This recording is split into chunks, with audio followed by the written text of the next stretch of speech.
হে everyone, সবাই কেমন আছেন? আমি তো খুব ভালো আছি। ভালো থাকাটা বলা বৃথাই। খুব গরম, অতিরিক্ত গরমের মধ্যে দিয়ে দেখো আমরা বেরিয়ে পড়েছি।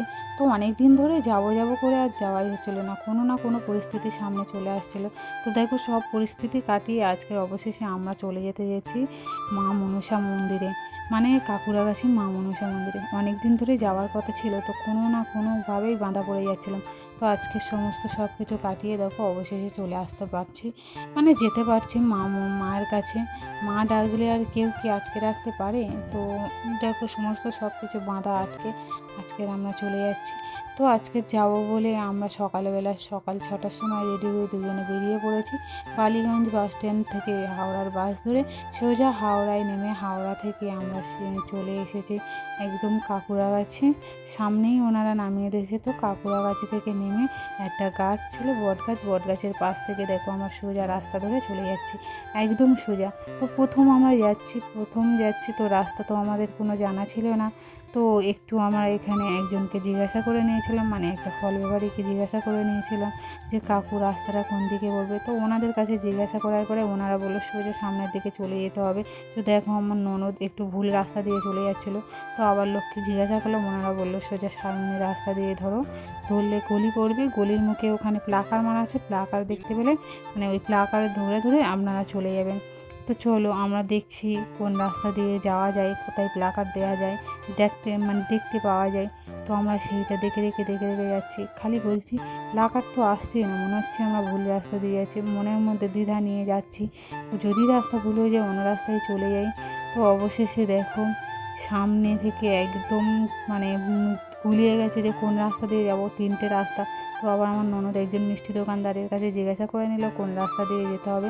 তো আমরা যাচ্ছি আজকের দুজন, তোমাদের বলা হয় না। তা তোমরা যারা মায়ের কাছে যেতে চাও, তোমরা কেউ শিয়ালদায় থেকে আসতে পারো, শিয়ালদা থেকেও বাস যায়।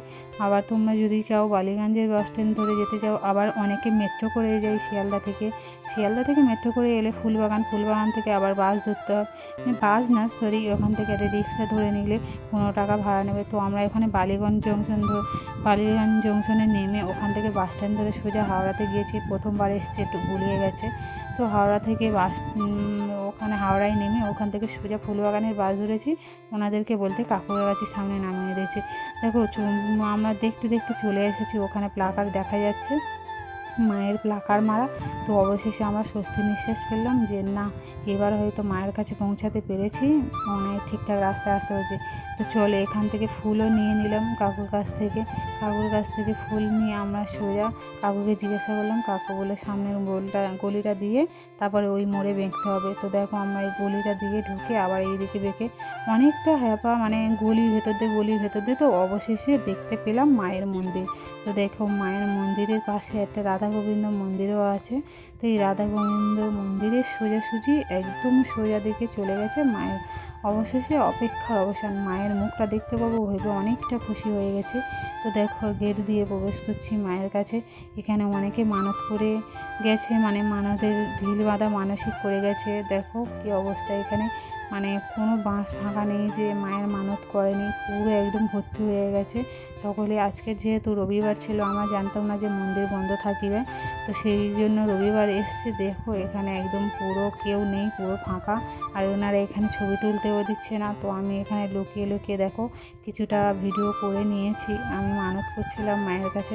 তো আমার ননদকে বললাম তুমি একটু লুকিয়ে ধরো, এখানে ভিডিও করা বারণ আছে, মানে ভিডিও করলে 5,000 টাকা জরিমানা, ফটোও তুলতে দেয় না। তো আমরা যেহেতু লুকিয়ে ভিডিও করেছি তাই বেশিটা করতে পারিনি, ব্যাস এইটুকুই করতে পেরেছি। দেখো কত লোকে মানত করে গেছে, কতজনের মানত পূর্ণ হয়েছে।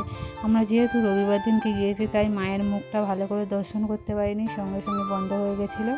তো দেখো কী করবো, কিছু করার নেই, ভাগ্য খারাপ হলে যা হয়। আমি দেখাচ্ছিলাম এখানে আমার কপাল খারাপ। তো আমার ননদ বলছিল মনে মধ্যে দুটা না নিও না, মায়ের কাছে যেতে পেরেছি এইটুকুই অনেক। মানে আমরা গিয়েছি, মায়ের মুখ সঙ্গে বন্ধ করে দিয়েছে। তো তোমরা যদি কেউ কোনো দিন যাও, সোম থেকে শনিবার মধ্যে যেও। সোম থেকে শনিবার খোলা থাকে, রবিবার করে বন্ধ থাকে। টোটালি কোনো পুজোও নেয় না, ফুলও নেয় না ওখানে, মানে পরিষ্কার করা হয়। তো সারা সপ্তাহে পুজো টুজো দেওয়া হয়, ঠাকুরের ফুল টুল পরিষ্কার করা হয়। তো টোটালি মন্দির একদম বন্ধ থাকে। তো আমি গিয়ে একটু মানত করে আসতে পেরেছি, এইটুকুই আমার অনেক। যদি আমার মানত পূরণ হয় আবার আমি মায়ের কাছে যাব। মা যদি আমার টানে অবশ্যই আমি মায়ের কাছে যাব, গিয়ে মায়ের কাছে পুজো দিয়ে আসবো। তো তোমরা যদি কেউ যেতে চাও মায়ের মন্দিরে, তোমরা দেখো এই রাস্তা ধরে যেতে পারো। তো আজকেকার মতন টাটা, আবার তোমাদের সাথে পরে দেখাবে, বাই বাই।